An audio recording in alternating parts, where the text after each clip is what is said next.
Today's world brings many interesting possibilities for doing what you truly love and making a living at the same time.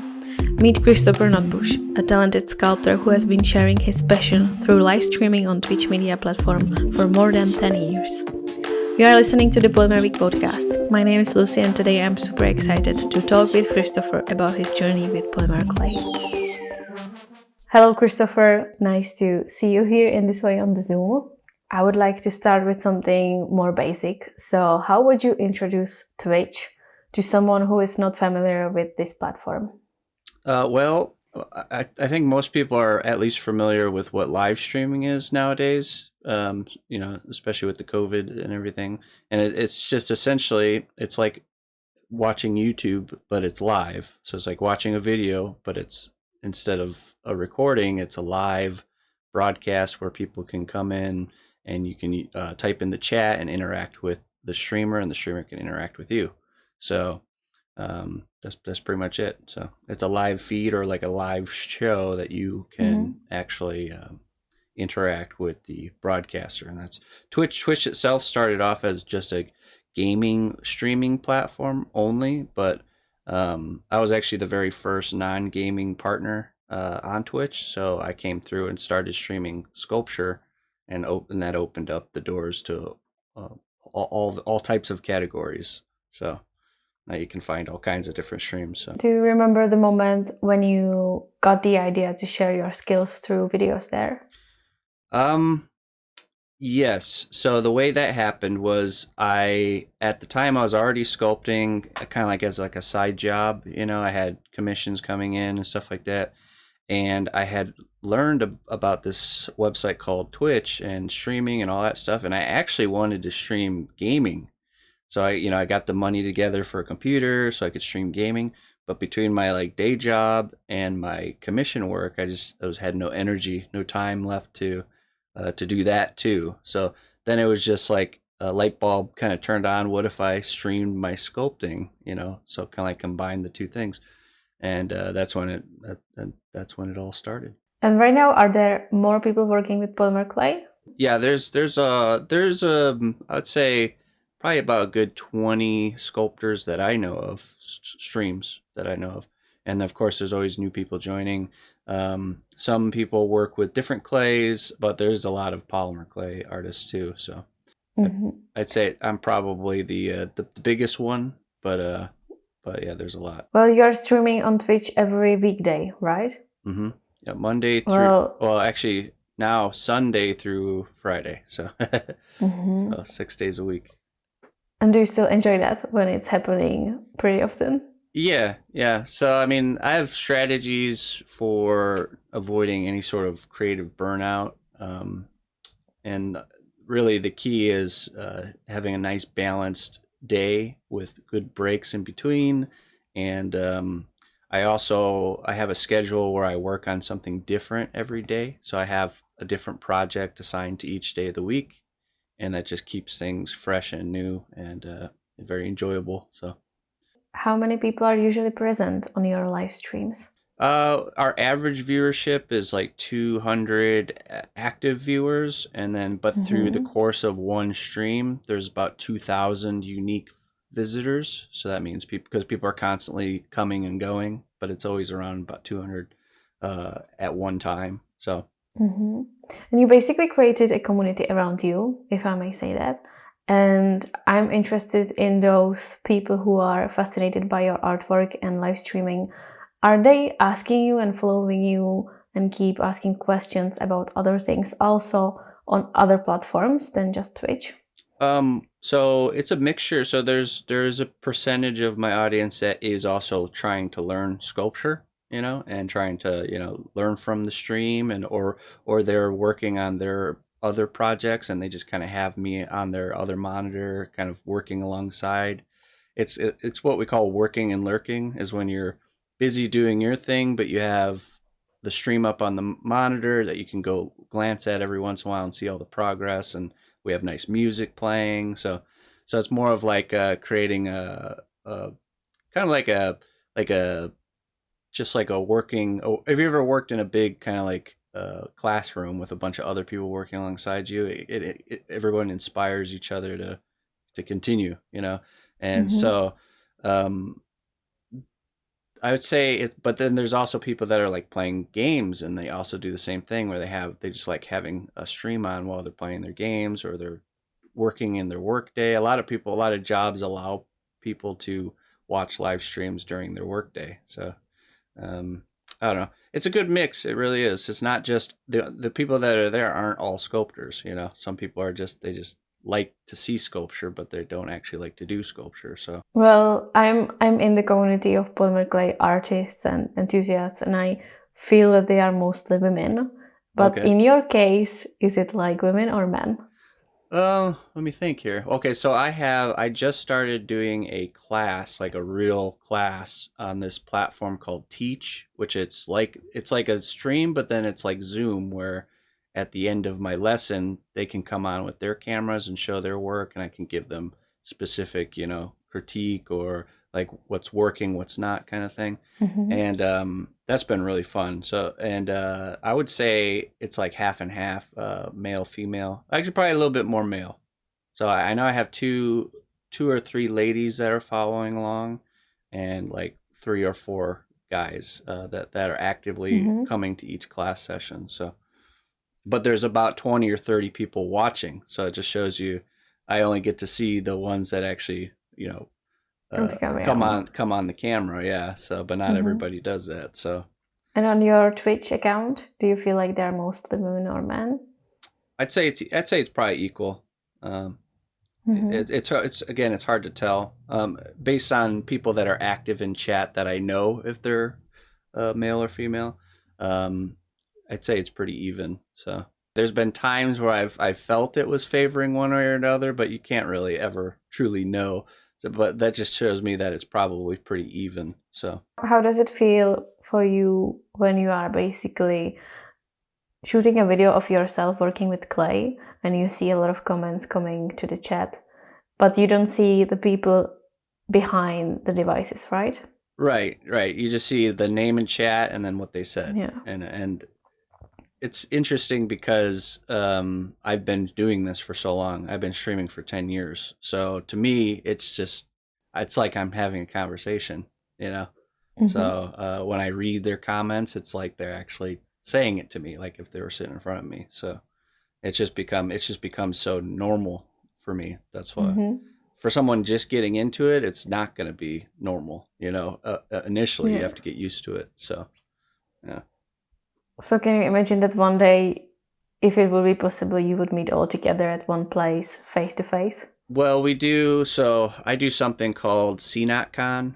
It's my own convention, but all it is a camping trip that people are invited to Mm-hmm. come and camp for a weekend at my hometown. So if and it's pretty cool. It's a good time. So and I'd like to do more going to actual conventions, and setting up a booth and getting that face interaction with my community. It's a hard thing to justify because it's very expensive, to go Mm-hmm. to get a booth space, to travel, to get to bring all your work with you. It's a huge expense for just getting some FaceTime, because right now I operate strictly through the internet, which is free, and so Mm-hmm. So what about teaching live? so I have taught. So California State University hired me to teach a master's level sculpting course, a Mm-hmm. part of their summer arts program. It's like a really intensive class where the students stay in the dorms and they're literally sculpting from we get up to when we go to bed. And it's like they create a sculpture from start to finish in 5 days, having never sculpted before.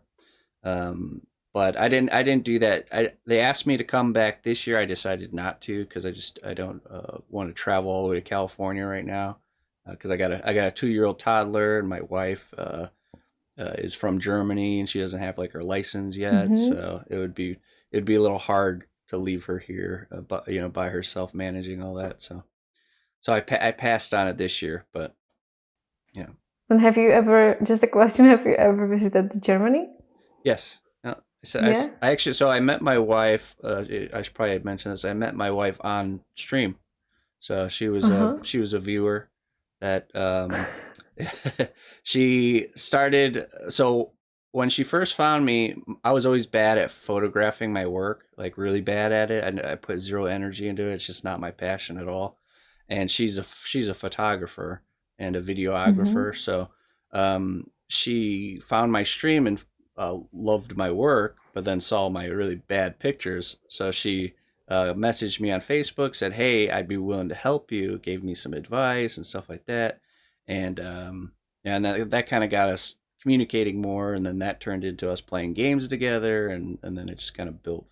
It ended up doing like 2 years of long distance before we figured out a way to close the gap. So, but yeah, she was just a viewer when I first met her. So That's a nice story. So you basically found a love of your life thanks to polymer clay. in the because of streaming and yeah, in the Mm-hmm. the least expected place. That's how it always is. You know, I never would Mm-hmm. have thought that that would play out the way that it did, but it Mm-hmm. did. So, and now we're married and we have a 2-year-old little monster. Wow, that's cool.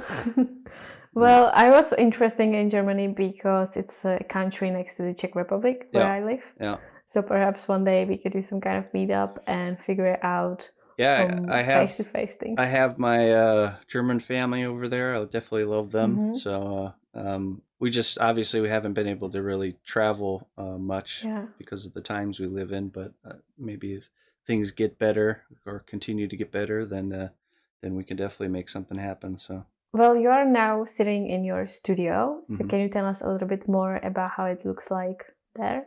Well, it's so I try to create a environment away from reality, if that makes sense. You know, like I'm Mm-hmm. very big into like medieval fantasy, Lord of the Rings, Hobbit type of stuff. So I design my workspace to be like that. You know, so um, it's just it's like stepping into a different world, and that's kind of the feel I want to, because we keep all the real life drama out of the stream environment, and this is just kind of a place people can go to relax and get away from all the noise. And so by creating this, if the place didn't look the way it looked, the stream wouldn't be as entertaining, to be in. And yeah, I don't know, it's just Mm-hmm. you have kind of strategies in the streaming, because I'm just as much a sculptor as I am a streamer. It's hand in hand, and that's like two different jobs almost. And in the streaming world, it's very important that whatever the little image that they see as they're scrolling through is interesting. Mm-hmm. It's very important, because otherwise people will never click on your stream to go check it out. So I got that idea to, we need to make it so it always looks interesting no matter what's happening, because you don't get to pick out that little picture on Twitch like you do on YouTube.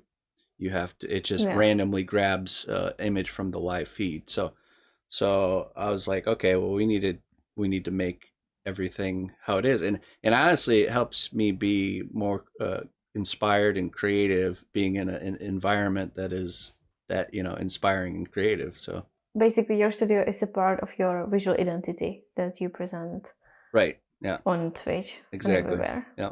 Yeah. Well, when it comes to music, is it important during the streaming as well? I think so. Yeah, I think audio is even more important than video, because, like I said, a lot of times people they're passively watching, but they're listening, all the Mm-hmm. time.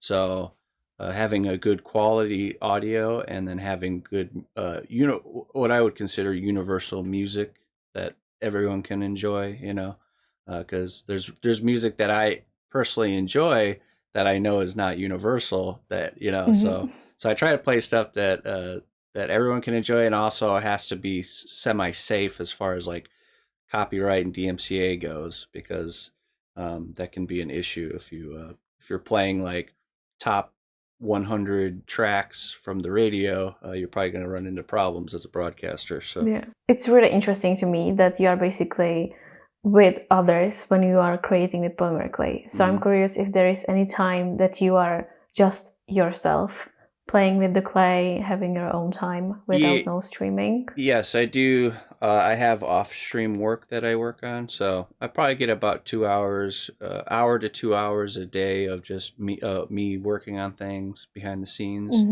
Also, usually on Sunday, it used to be Sunday all day was off-stream, but now it's not. So, um, but yeah, it is. I do get the off-stream time just as much as the stream time.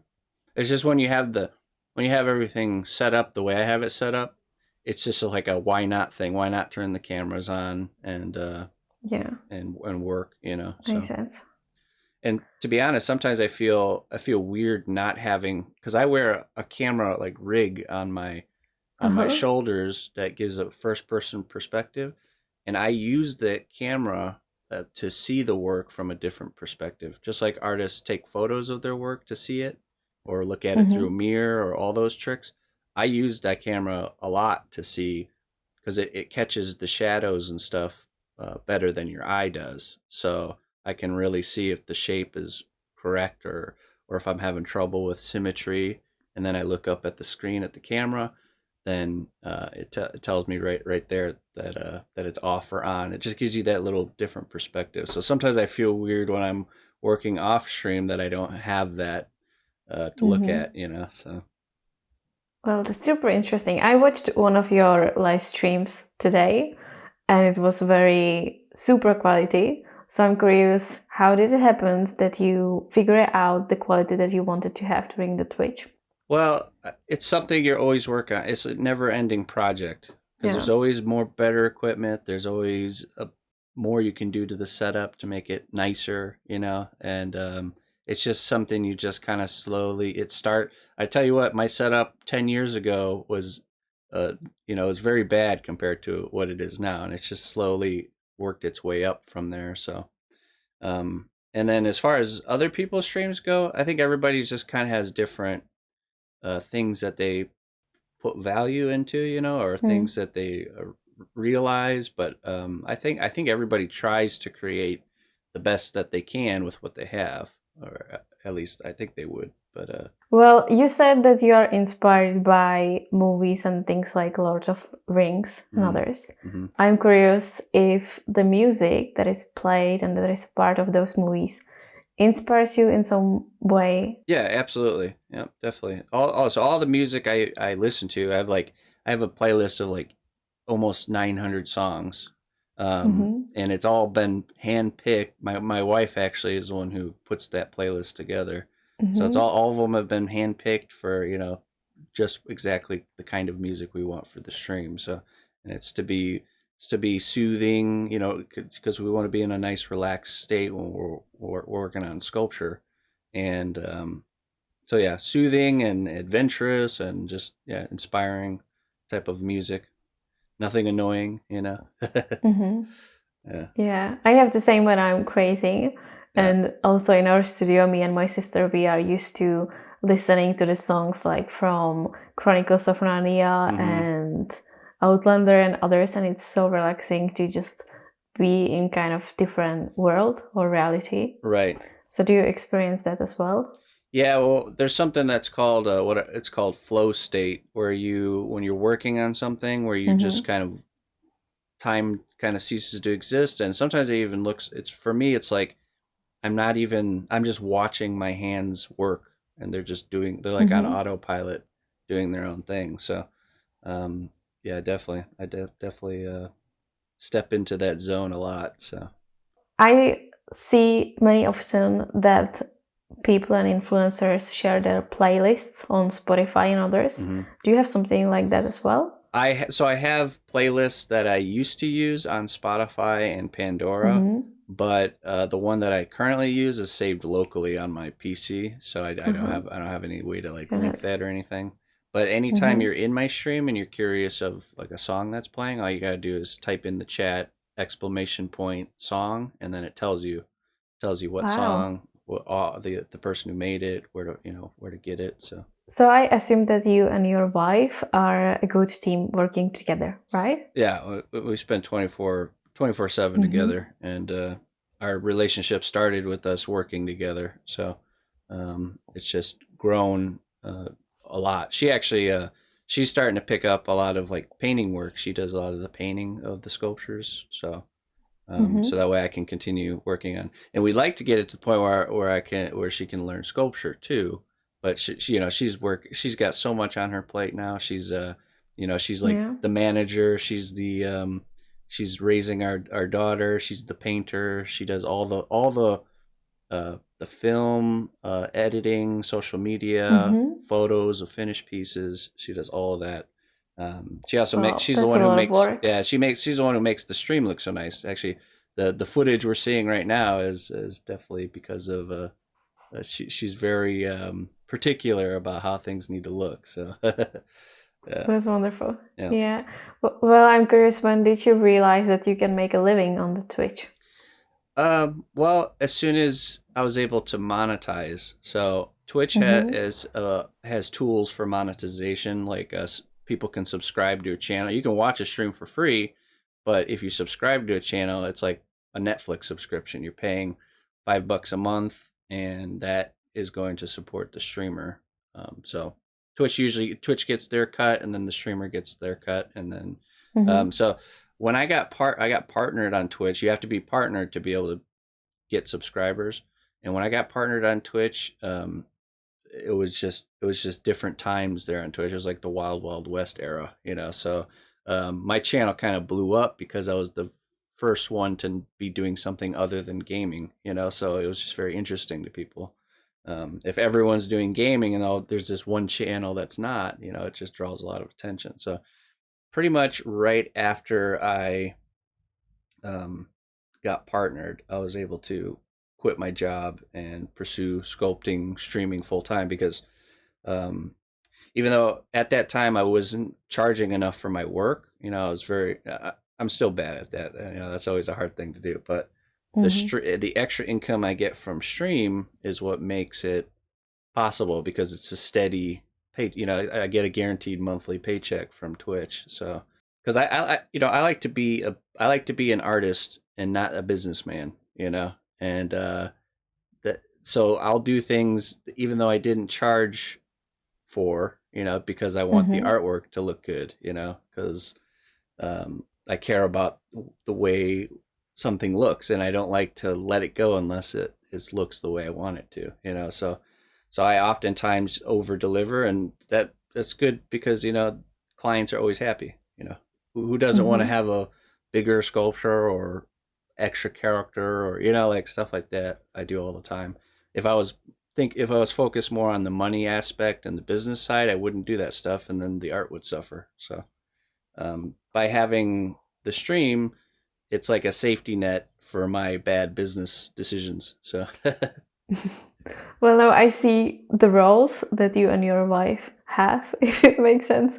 And if it's right, that you are more like an artist mhm. and she is the manager behind, right? Yeah, yeah. Well, she's more particular. I'm more of Mm-hmm. like flow with the wind, loose, loose, and she's and she knows what she wants, and is particular on what she wants. So, Mm-hmm. but we're both in more of the artist side of things. She's just more organized because she's German. So German people are very, very, Yeah, they are. very tight about all that kind of stuff. So, They are. um, but That's true. but I've been slowly Americanizing her. So Mm-hmm. teaching her how to relax is definitely a, a thing. So Yeah, we are kind of crazy in the middle of Europe, yeah, I would yeah. say. The Czech Republic and Germany is I'd very say you guys are similar. probably all the same on that. I got to teach you guys how to relax, okay? Yeah.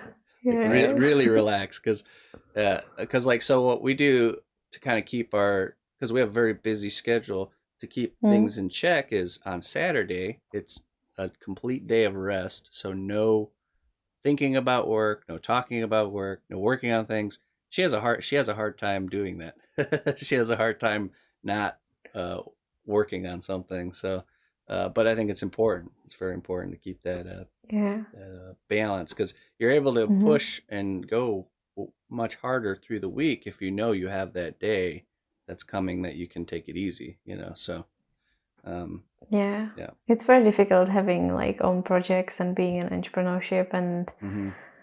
And being an entrepreneur and trying to figure out everything, because I can imagine, guys, your to-do list, like new things are popping up every single moment. Oh yeah.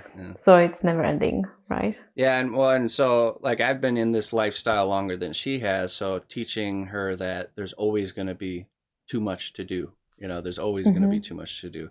So you can't let it weigh. She'll let it weigh down on her, and have to remind her that it's all right. Do what we can, and that's all we can do. That there's no. There's always more you can do. There's always less that you can do, but there's always a pile of work, and it's a never ending thing. And when you work for yourself, you're not getting paid hourly. You never really clock out of the job. It's not like a normal job where you clock out and then you just don't even think about anything. It's just gone. Because you're not working anymore. Um, it's more of a, I guess, it's more a part of you than if you're working for somebody else. It's more a part of you. Yeah. Well, if you are open to talk about it, I'm really interested in how did you set up the balance between yourself in a relationship?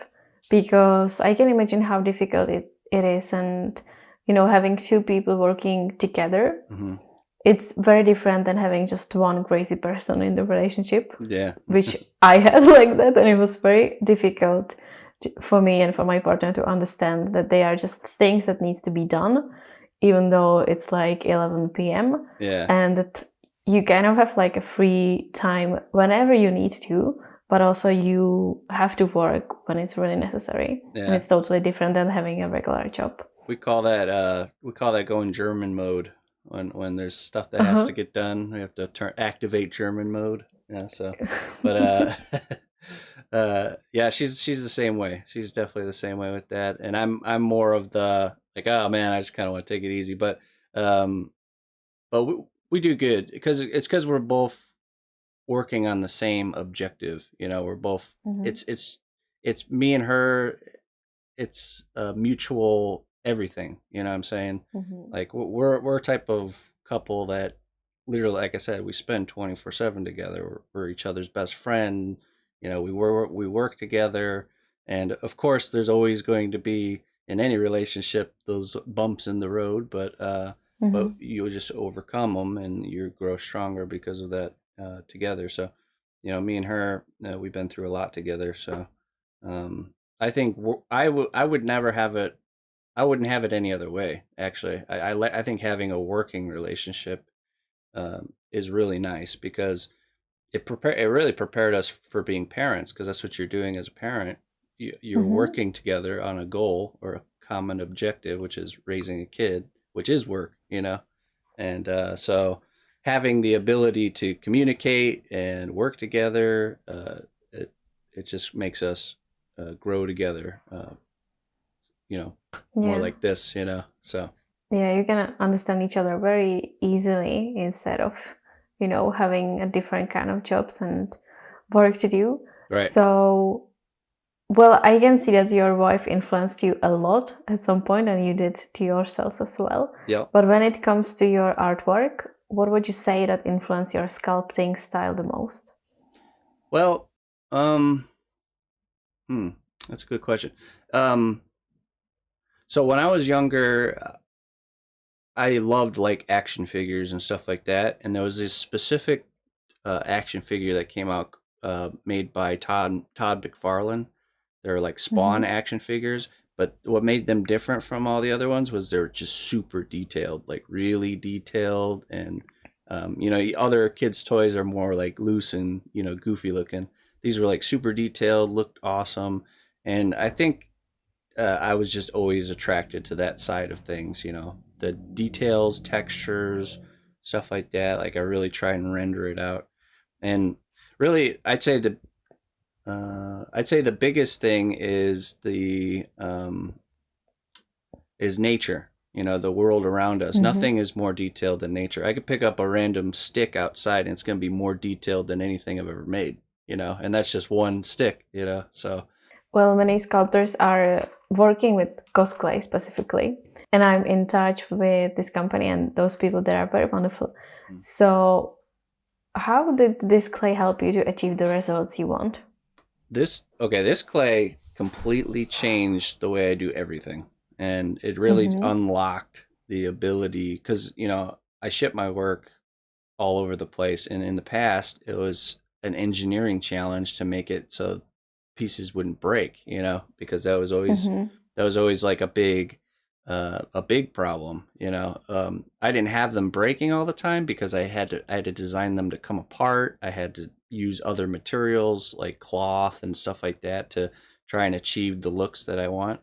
But as soon as I caught wind of cosplay, I immediately contacted them and it was like, I need this in my life, and and I got on as a beta tester, so I actually beta tested Mm-hmm. cosplay, and then they did the Kickstarter. It was hugely successful, and I've been kind of an ambassador of theirs since the very beginning, and I make everything out of cosplay now, Mm-hmm. just simply because of the fact that your pieces are like a chunk of rubber, it's like indestructible, Yeah. so I can make little flowy pieces of cloth, all those little touches like hair, actually like doing each strand, like for example here, like Gimli's beard Mm-hmm. here, like all these little hairs down here, Wow, that's wonderful. they're all individually done.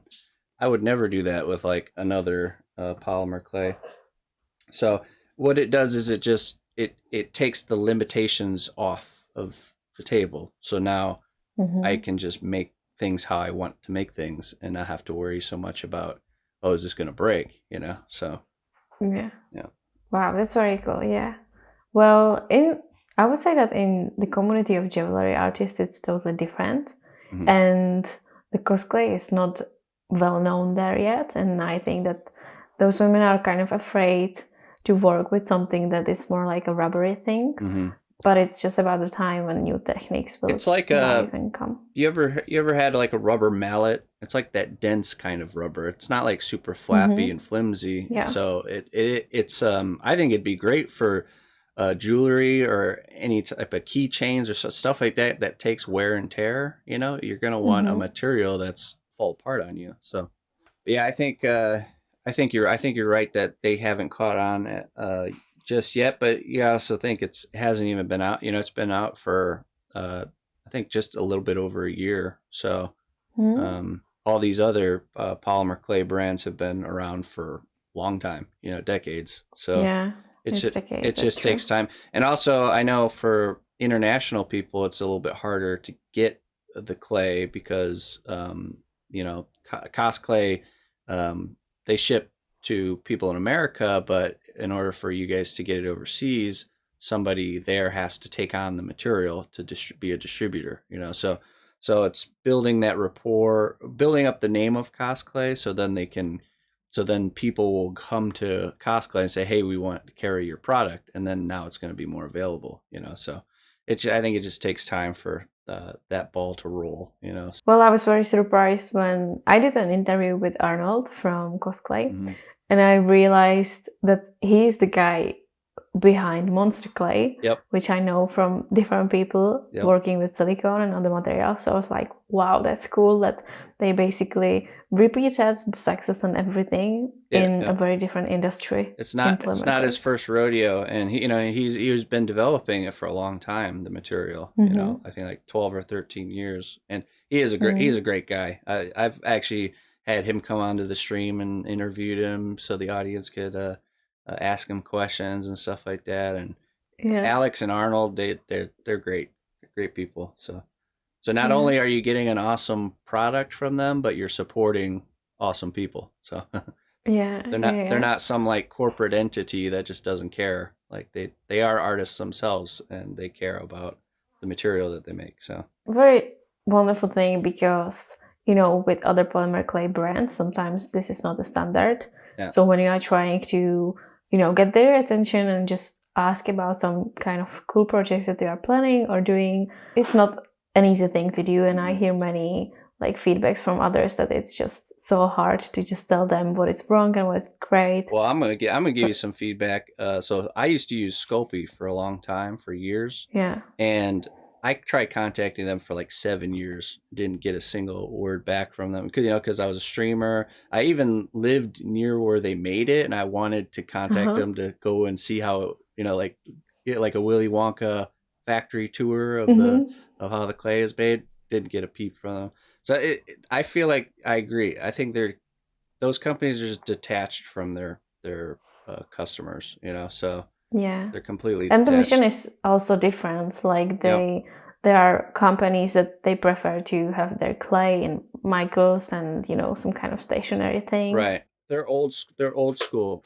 They're like brick and mortar, old school. The internet isn't a thing to them yet, and it's like, well, come on, get Mm. with the times. Like Yeah. this is you got to be involved on social media. You have to do that kind of stuff nowadays. So, but they Mm-hmm. haven't, and you could always tell that like they've always kind of ousted people like that make like detailed sculptures. They were never really Mm-hmm. interested in that community.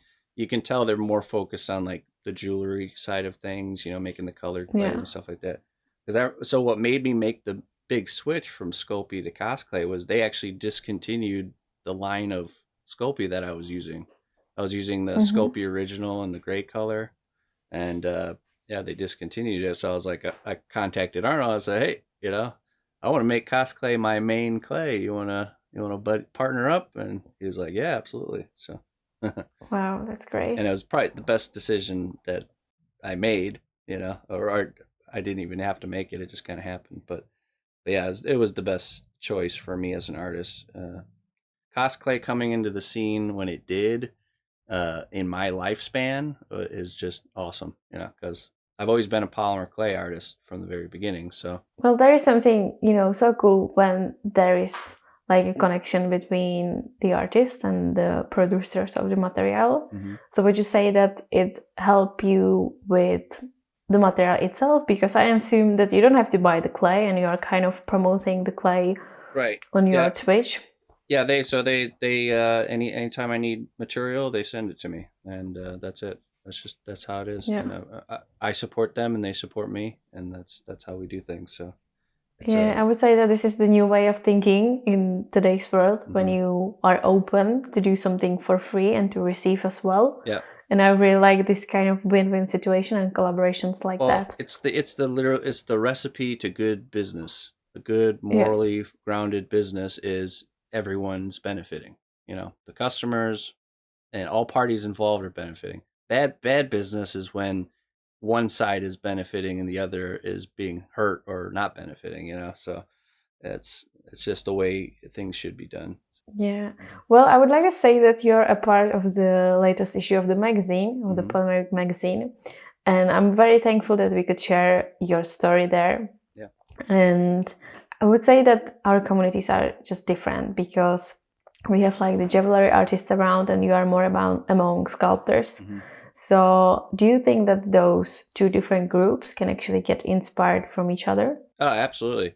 I mean, I get inspired just by watching like a blacksmith work, or Mm-hmm. it doesn't have to be the exact thing that you do.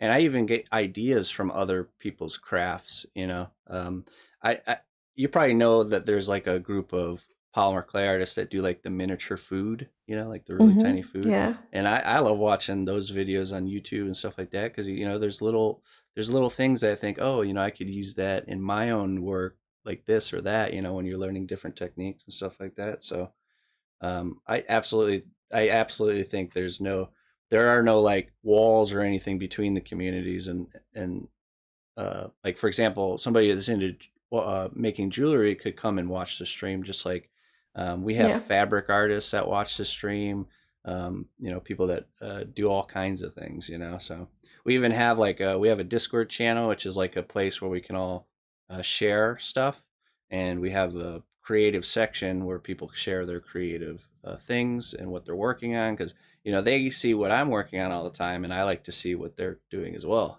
so Mm-hmm. we even have a gardening section. I'm big into gardening. That's like one of my other passions in life. So Mm-hmm. we That's cool. share each other's gardens and progress and stuff like that. So yeah. Yeah.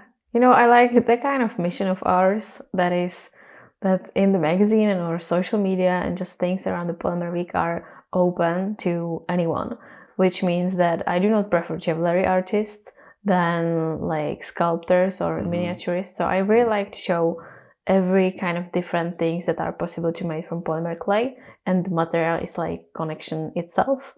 But it's true that it's like very divided into different sections and different groups. And sometimes we receive the feedback, there was in the magazine, let's say, there was a lot of jewelry, or there was too many sculpting things and projects. So it's just like trying to figure out the balance between everything. Well, in your case, you can't make everyone happy all the time. You know what I'm saying? No, There's always going to be somebody who's doesn't jive with them for some reason. But yeah, it's the fact that you don't have to be a sculptor to appreciate sculpture. All the people that watch my stream, there's, like I said, there's probably a tiny percentage of them that are actually sculptors too. But they enjoy it and they're inspired by it, regardless, whatever they do for a living, so yeah. The same is like with the materials, that I see a lot of people from totally different things like baking and making pastry. I'm inspired by pastry a lot, and I follow those most popular pastry chefs on Instagram and Reels. Okay. And I'm just inspired by the chocolate and the way that they are using the chocolate and mold it and create like 3-dimensional pieces. Do you see that? And then I'm thinking about that in polymer. Do you see that show on Netflix with that? Yeah. That's with Amaury Guichon. Yep. Yeah. I was like, oh man, I've seen him on Facebook all the time. That guy's got all kinds of. Yeah. And there's also like Cedric Grolat from France, I guess, and he is like a totally different.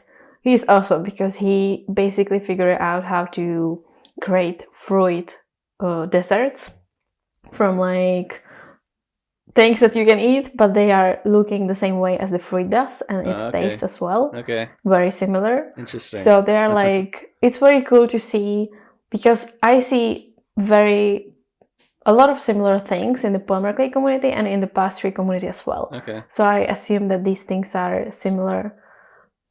And it basically doesn't matter what material you use, right? But it's just work the same, right? Yeah, I mean, that's all we do is, as artists, we're taking some sort of material and we're manipulating it in different ways to create different results. I always talk about so when I was a younger artist, I used to kind of, and I'm sure every younger artist goes through this, where you're like, I need to have a style, I need to think of what my style is and execute it. And as I got older, I realized you don't really decide your style. It just happens naturally. It just happens. And it's all based on your small preference choices, how what materials you use, how you use them. All those little decisions come together, and it's all based around just what you like, so. Including the music and the movies. Well, right, yeah, exactly. Things that you're surrounding yourself. Well, yeah, that's a whole nother dimension when you're getting into streaming too, because streaming is a creative activity too, So I try to take creativity should be applied every facet of our life. It should be applied to, there's creative problem solving. There's just thinking creatively is like a muscle, and the more you flex it, the stronger it gets. So. Once you fully immerse yourself into that mindset, that I'm a creative person and I'm going to try and be creative with it, whatever I'm doing, and it's just a great way to live. We'll just say that. Yeah. Well, did you ever have some kind of time when you felt that it's enough, that you don't want to sculpt for a few days, or you just want to take a break? No. Okay, so there was a time in my career where I had a big long hiatus, like 3 months. Just I was burnt out of the work. My life was just in ruin, and it all came down to the foundation of who I am, like I never took the time to ask myself who I am and how do I want to be, and get that nice foundation. So I was living this life of just chaos, and of course, when you're stressed out, when you're living a chaotic lifestyle, it just saps all the joy and fun out of anything that you do, even if you love it, So by I hit the reset button. I moved back to my parents' house, hit the reset button. This is all before I even met my wife, and really started focusing on becoming the person that I want to be and how I want to live life, and really thinking about that. I took a long Mm-hmm. time to spend a lot of hours out, and I built a garden. I spent a lot of hours just thinking and figuring that foundational stuff out. And then when I built my new life on top of that, uh, it's just stable, and I enjoy every minute of it. So now, and Mm-hmm. now I never feel artist fatigue, or like I don't want to um, sculpt, or I don't feel burnt out, and it's just simply I just taken stress out of my life, and built my life better than what it was before, and so it just doesn't happen. That's very nice. Hmm. Well, you mentioned the gardening, and Hmm. do you feel like there is something about gardening that maybe makes your mind more in peace and it just gives you some kind of relax that we all need? Yeah, of course. Think about it. It used to be something that every person did. Yeah, Get that's true. growing food, getting water, all these basic, building a fire, all these basic human things that we used to do that we're kind of separated from now. Really does it grounds you. It brings you back down to earth. Yeah. Gives you, because we're constantly being bombarded by noise and lights and stuff like that in this modern world, that going back to a setting like that, or you're getting your hands in some dirt, and you're watching plants grow day by day. They get a little bit bigger, and it's just, yeah, it's just awesome. So I like to think of our minds are a garden. So our Mm-hmm. so if you just let the wind blow in the seeds of weeds and thorns and stuff, and you don't pull them out, then it keeps growing and becomes a bigger problem. And you want the seeds that you planted to stay and to thrive and to grow, the positive things. And when negative things come in, you pull them when they're little, and it's easy. If you let them stay, it grows into something bigger, and it's harder to deal Yeah, with. So uh, yeah, that's a nice metaphor. yeah, Yeah.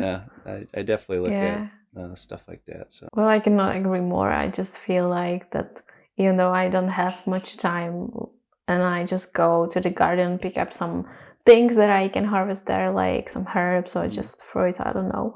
It just makes me feel better, like immediately, Right. just being there for a couple of minutes.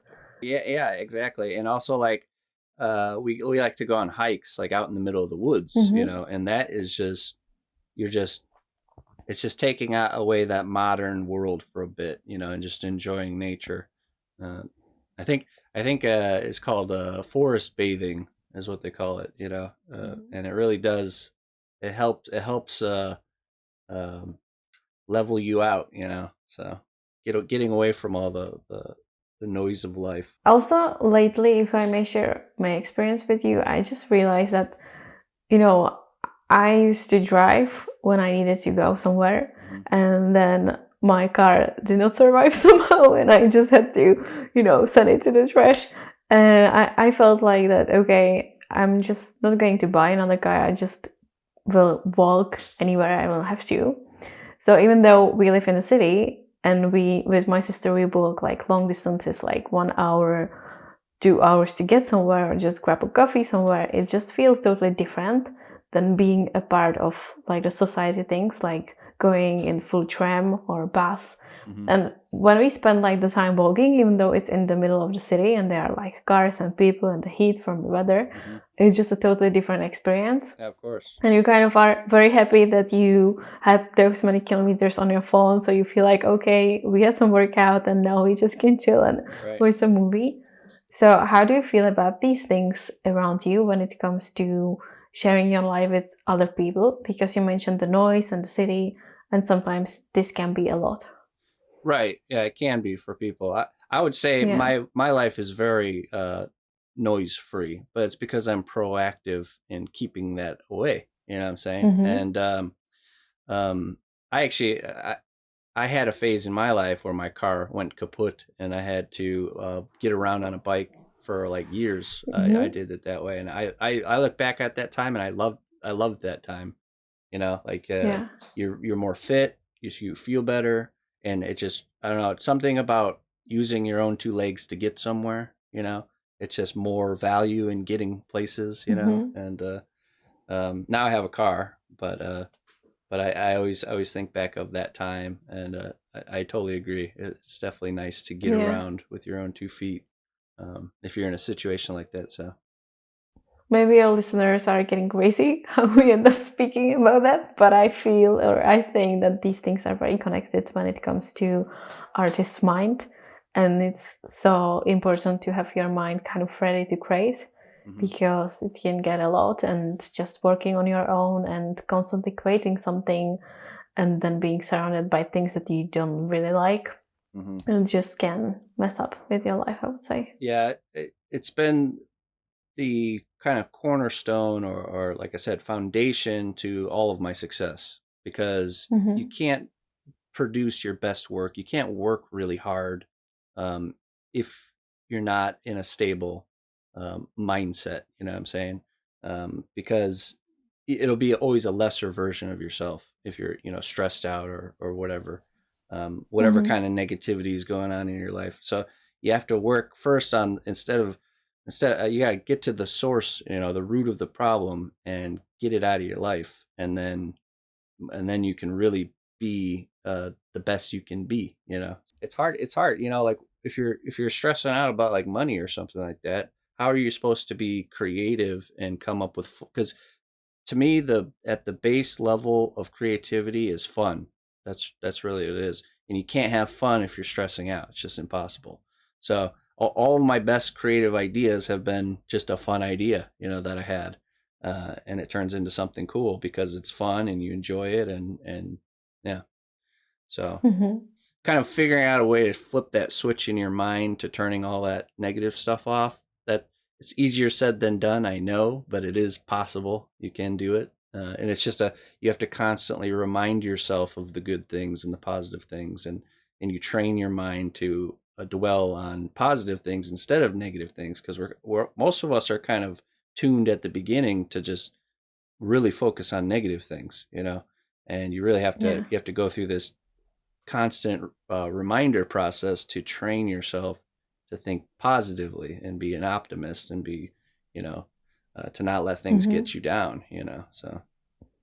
Yeah, it reminds me someone, or it was like a movie or a book, or I don't know, just the way that when you wake up and you constantly start thinking that tomorrow you might be dead, you just immediately switch your mindset and you're going to your life and to the start of the day completely different. So you're just like, okay, I'm gonna enjoy that, and I'm just so happy to be here, and I'm going to do whatever I want to instead of what others are telling me, and so on. Right. So it's just like, it's a way how to go through the life with some kind of positivity, including the negative aspect. Right. The negative aspect that one day you might not be here. Well, yeah, of course, all of us have to go through those gates at some point. So, yeah.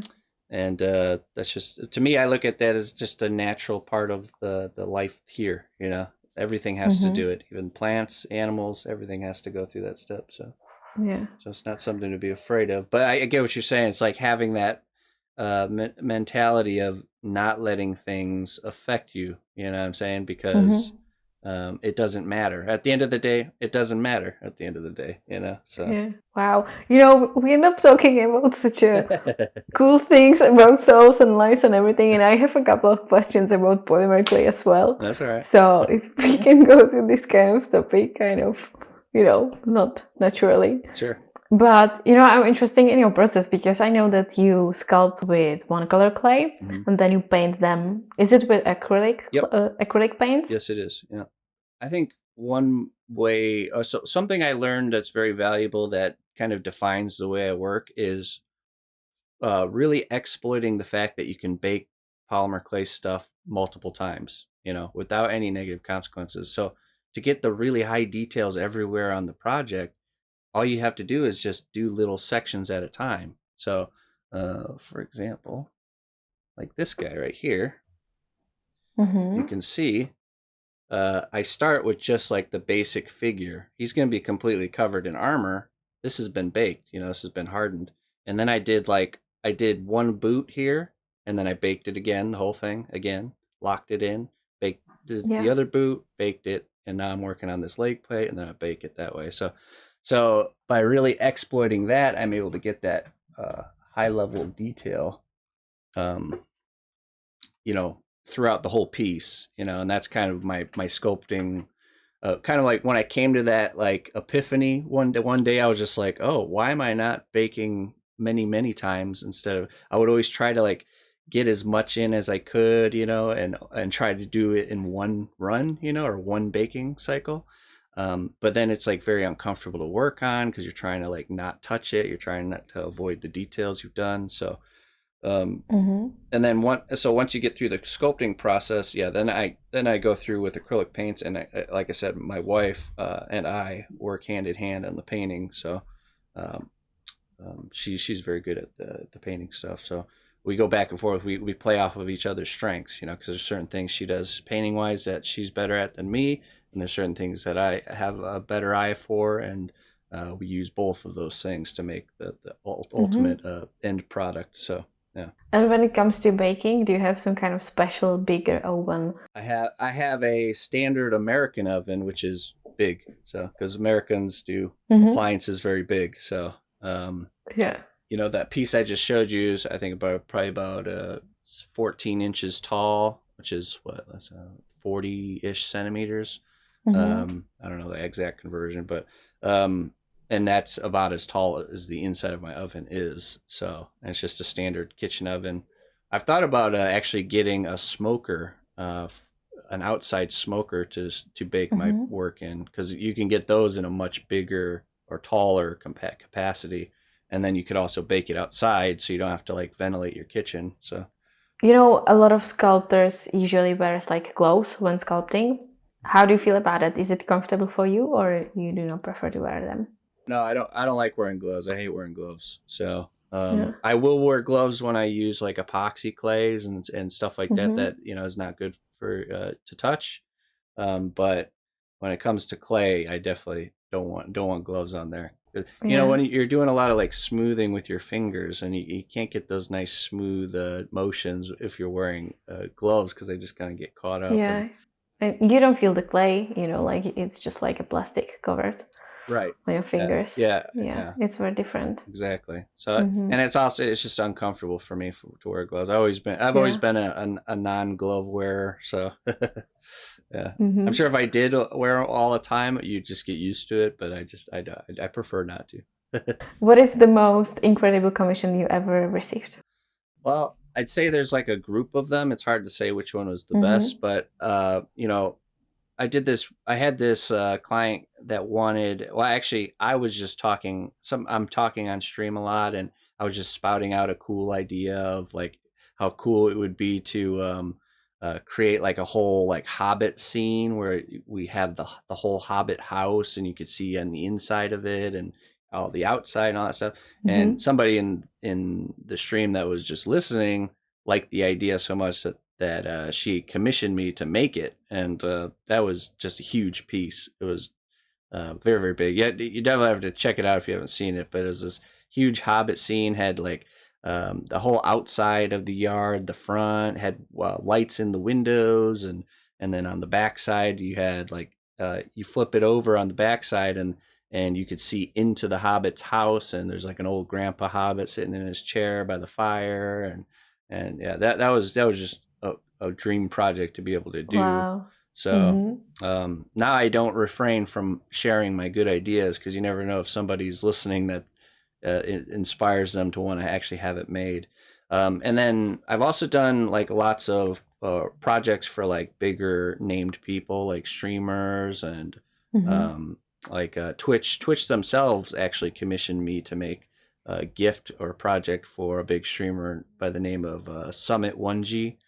This guy gets like 30,000 live viewers at a time. Like he's very very big in the first person shooter community and stuff.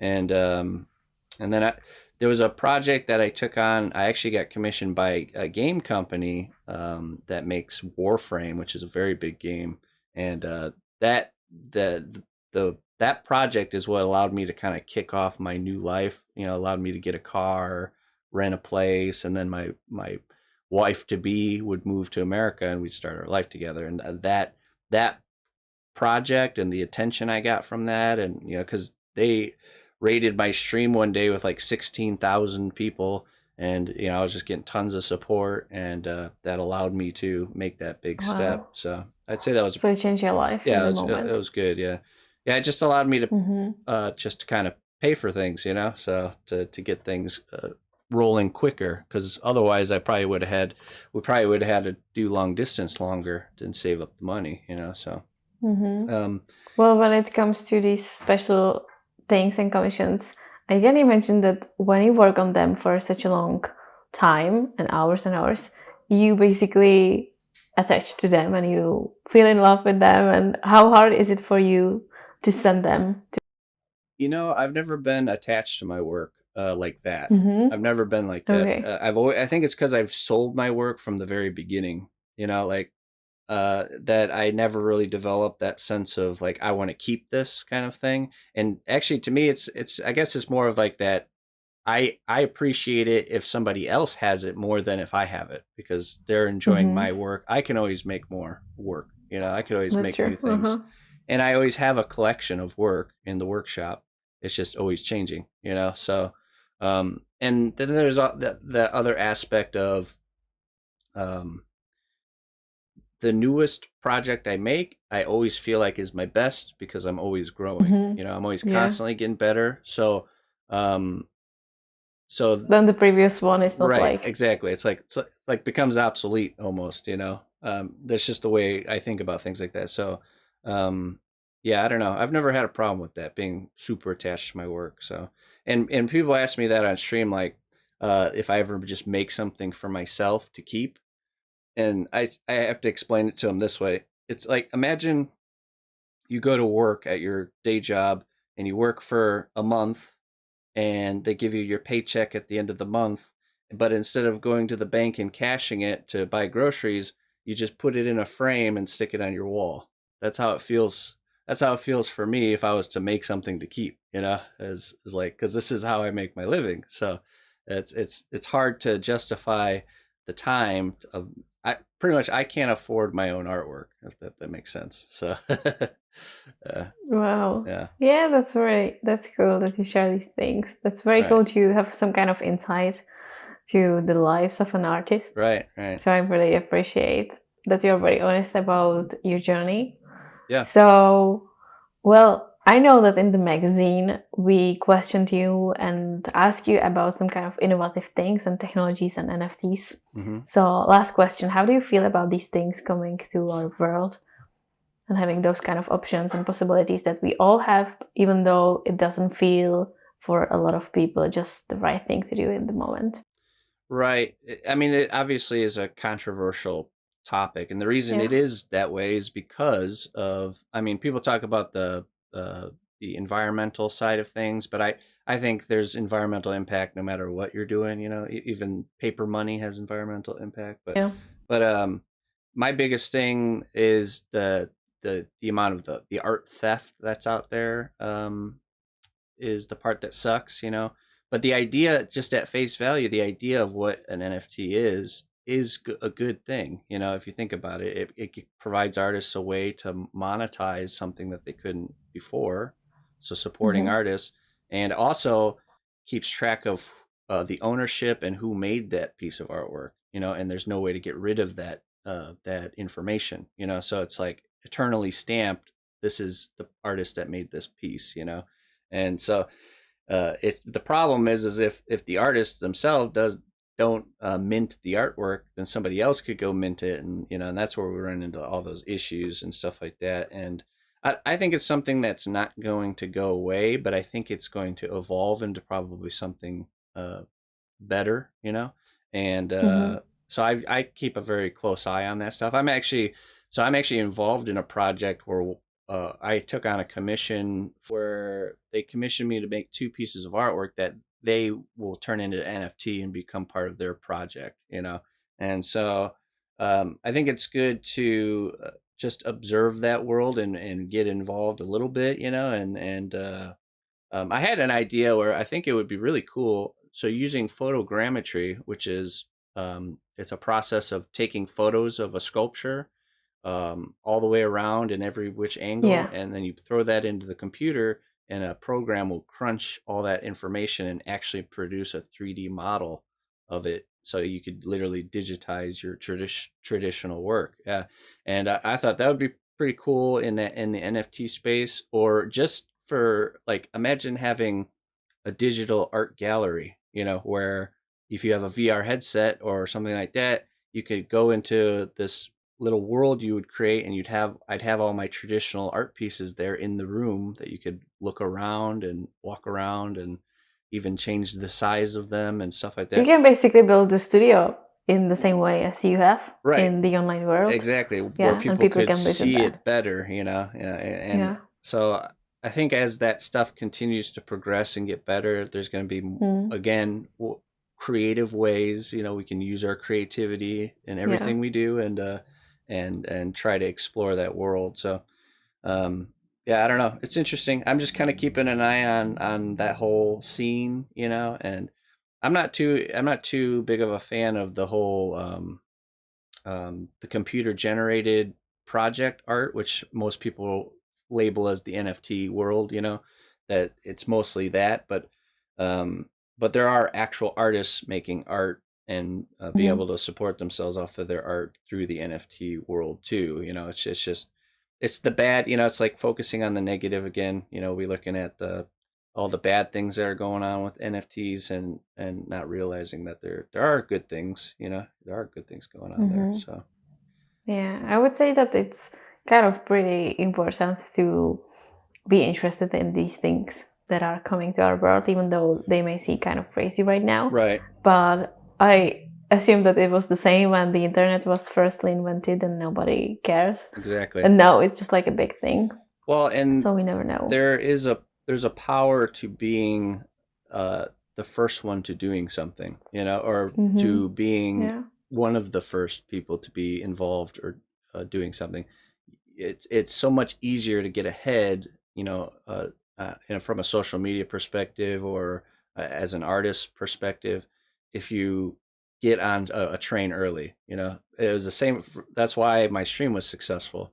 I was the first one to do it, so it just by default, automatically, I get people that come in that are starting streams nowadays and asking me how it was for me, and I tell them my experience is completely different because I was the first to do it, and so a lot of things came easy because of that, and so I think it's good to always be informed on what things are happening in our world, and I don't think it's something that's going to go away. It's not like some fad that's just going to die off one day.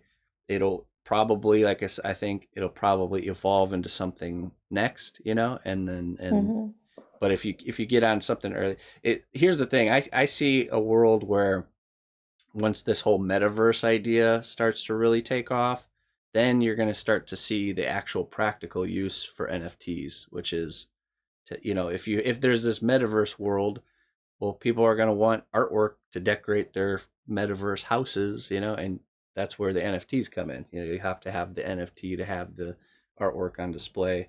I don't know. It's interesting. It's definitely interesting. Definitely an interesting world to look at. But I always try to stay at least informed on what's happening, what it's about, trying to understand it. Because that's the best thing we could do for ourselves, is even if we're not for it or whatever, at least know about it. At least be informed. So because it is something that's in our world that's probably going to keep growing. So I don't know if you want to answer, but when it comes to these new things and cryptocurrency, are you an owner of Bitcoin or something? I have a little bit, just a small little bit.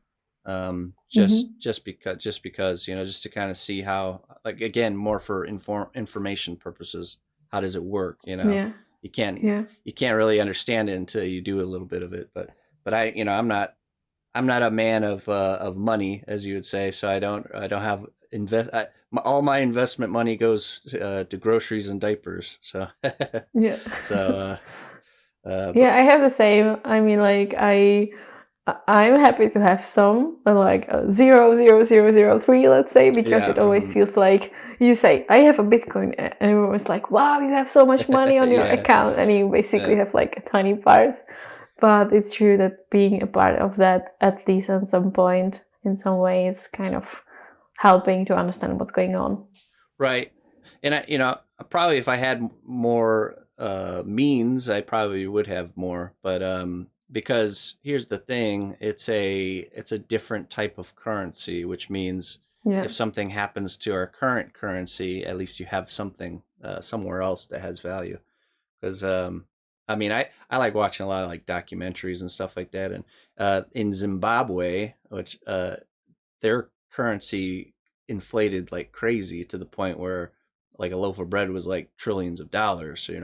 I'm exaggerating, but it inflated like that. So now they actually store their wealth in cows, because the value of a cow never changes. You know what I'm saying? Yeah. The worth of it is never going away.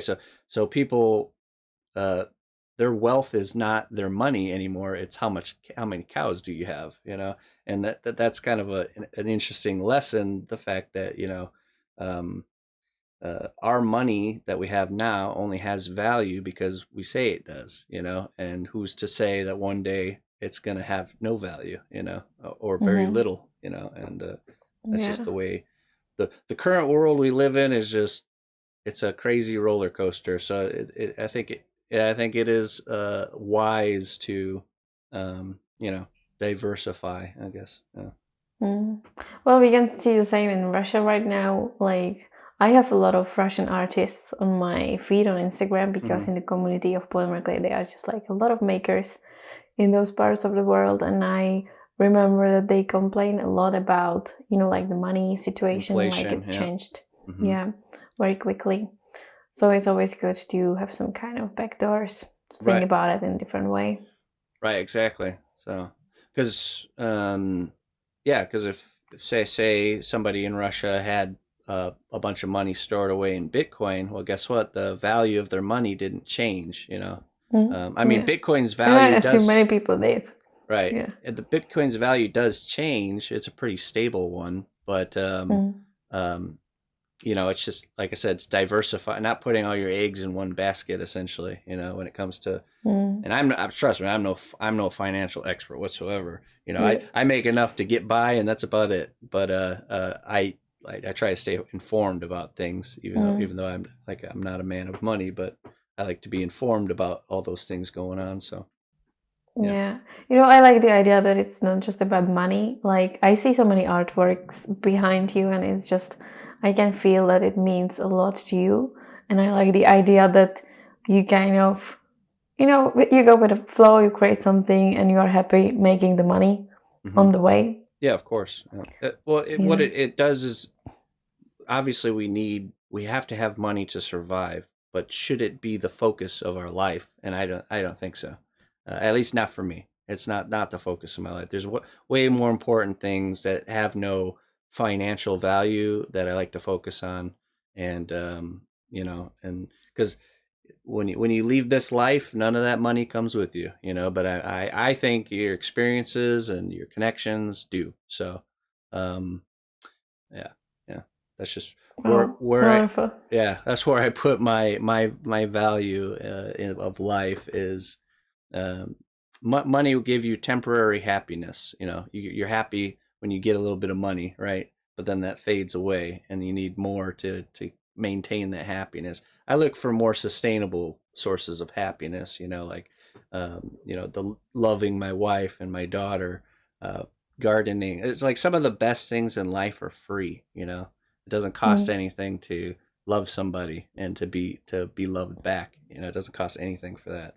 So.